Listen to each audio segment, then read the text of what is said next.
Well friends, here is another problem.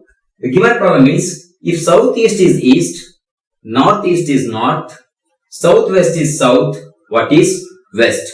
Given options are northwest, west, east and south. Well friends, first let me consider the directions. Okay, now this is east, west, south, north.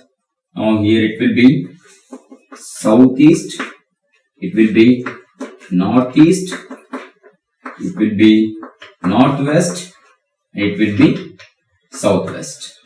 Okay. Now see, if southeast is east, what they have given? Southeast is east and northeast is north. Northeast is north. First is what? The southeast is east. Now this northeast is north. Next, if southwest is south. That means the southwest is what? South. Southwest is south.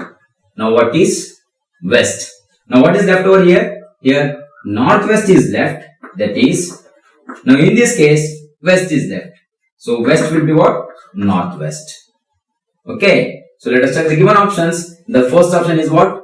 Northwest, which matches with our result. Therefore option 1 is the right one. Well friends, what I have done? Just I have considered the directions as east, west, south, north and southeast, northeast, northwest, southwest. According to the given problem, southeast is east. That means southeast is what? East. Next, northeast is north. And what they have given? Southwest is south. Southwest is south. So what is left? Northwest is left and west is left. What the question they have asked, what is west? So the west will be what? Northwest. Okay, we'll see some more problems.